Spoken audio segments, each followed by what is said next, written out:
The UK's relationship with the US. 359.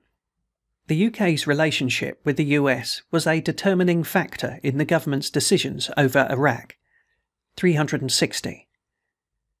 It was the US administration which decided in late 2001 to make dealing with the problem of Saddam Hussein's regime the second priority, after the ousting of the Taliban in Afghanistan in the global war on terror. In that period, the US administration turned against a strategy of continued containment of Iraq, which it was pursuing before the 9/11 attacks. 361. This was not initially the view of the UK government. Its stated view at the time was that containment had been broadly effective, and that it could be adapted in order to remain sustainable. Containment continued to be the declared policy of the UK government throughout the first half of 2002. 362. The declared objectives of the UK and the US towards Iraq up to the time of the invasion differed. The US was explicitly seeking to achieve a change of regime. The UK to achieve the disarmament of Iraq as required by UN Security Council resolutions. 363.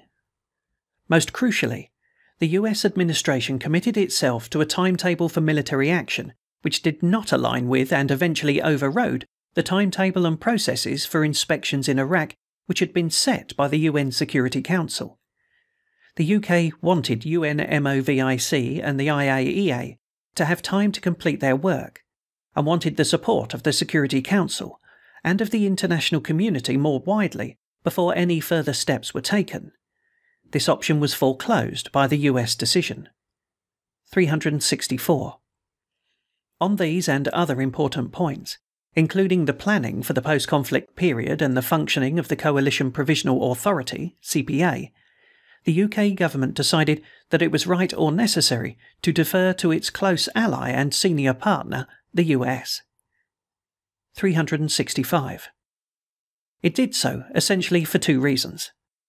Concern that vital areas of cooperation between the UK and US could be damaged if the UK did not give the US its full support over Iraq. The belief that the best way to influence US policy towards the direction preferred by the UK was to commit full and unqualified support and seek to persuade from the inside. 366. The UK government was right to think very carefully about both of these points. 367.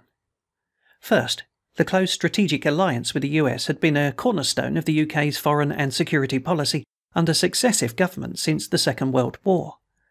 Mr. Blair rightly attached great importance to preserving and strengthening it. 368.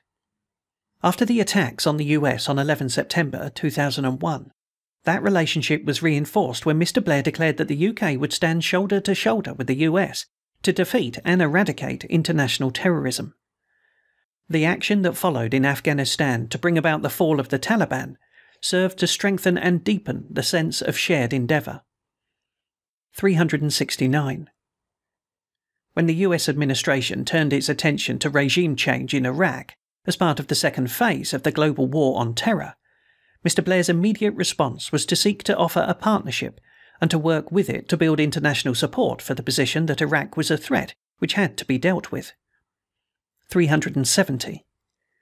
In Mr. Blair's view, the decision to stand alongside the US was in the UK's long-term national interests. In his speech of 18 March 2003, he argued that the handling of Iraq would determine the way in which Britain and the world confront the central security threat of the 21st century, the development of the United Nations, the relationship between Europe and the United States, the relations with the European Union, and the way in which the United States engages with the rest of the world. So it could hardly be more important. It will determine the pattern of international politics for the next generation. 371.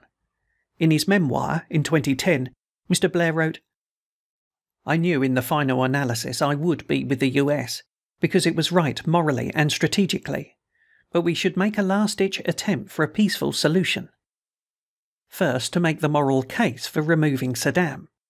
Second, to try one more time to reunite the international community behind the clear base for action in the event of a continuing breach." 372. Concern about the consequences were the UK not to give full support to the US featured prominently in policy calculations across Whitehall. Mr. Hoon, for example, sought advice from Sir Kevin Tebbit, MOD Permanent Under Secretary, on the implications for the alliance of the UK's approach to Iraq. 373. Although there has historically been a very close relationship between the British and American peoples, and a close identity of values between our democracies, it is an alliance founded not on emotion, but on a hard-headed appreciation of mutual benefit. The benefits do not by any means flow only in one direction. 374.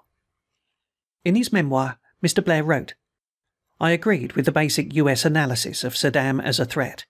I thought he was a monster, and to break the US partnership in such circumstances, when America's key allies were all rallying round, would in my view then and now have done major long-term damage to that relationship." 375.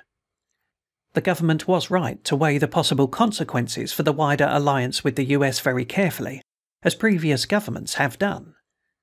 A policy of direct opposition to the US would have done serious short-term damage to the relationship, but it is questionable whether it would have broken the partnership. 376. Over the past 7 decades, the UK and US have adopted differing and sometimes conflicting positions on major issues. For example, Suez, the Vietnam War, the Falklands, Grenada, Bosnia, and the Arab-Israel dispute, and at times Northern Ireland. Those differences did not fundamentally call into question the practice of close cooperation to mutual advantage on the overall relationship, including defence and intelligence. 377. The opposition of Germany and France to US policy in 2002 to 2003 does not appear to have had a lasting impact on the relationships of those countries with the US, despite the bitterness at the time. 378. However, a decision not to oppose does not have to be translated into unqualified support. Throughout the post-Second World War period, and notably during the wartime alliance, the UK's relationship with the US and the commonality of interest therein have proved strong enough to bear the weight of different approaches to international problems, and not infrequent disagreements. 379. Had the UK stood by its differing position on Iraq, which was not a opposed position, but one in which the UK had identified conditions seen as vital by the UK government, the inquiry does not consider that this would have led to a fundamental or lasting change in the UK's relationship with the US. 380. This is a matter of judgment, and one on which Mr. Blair, bearing the responsibility of leadership, took a different view. 381. The second reason for committing unqualified support was, by standing alongside and taking part in the planning, the UK would be able to influence US policy. 382. Mr. Blair's stalwart support for the US after 9/11 had a significant impact in that country. Mr. Blair developed a close working relationship with President Bush. He used this to compare notes and inject his views on the major issues of the day, and it is clear from the records of the discussions that President Bush encouraged that dialogue and listened to Mr. Blair's opinions. 383. Mr. Blair expressed his views in frequent telephone calls and in meetings with the President. There was also a very active channel between his Foreign Affairs Advisor and the President's National Security Advisor. Mr. Blair also sent detailed written notes to the President. 384. Mr. Jonathan Powell, Mr. Blair's Chief of Staff, told the inquiry, "The Prime Minister had a habit of writing notes, both internally and to President Clinton and to President Bush, on all sorts of subjects, because he found it better to put something in writing rather than to simply talk about it orally and get it much more concretely in focused terms." 385. Mr. Blair drew on information and briefing received from Whitehall departments, but evidently drafted many or most of his notes to the President himself, showing the drafts to his close advisers in number 10, but not, ahead of dispatch, to the relevant cabinet ministers. 386. How best to exercise influence with the President of the United States is a matter for the tactical judgment of the Prime Minister, and will vary between prime ministers and presidents.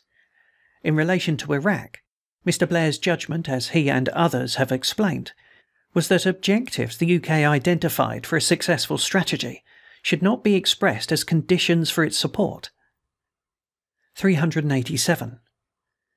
Mr. Powell told the inquiry that Mr. Blair was offering the US a partnership to try to get a wide coalition and setting out a framework and to try to persuade the US to move in a particular direction. 388.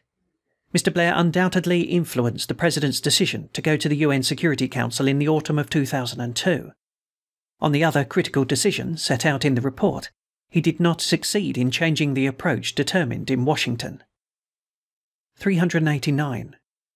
This issue is addressed in the Lessons section of this executive summary under the heading The Decision to Go to War.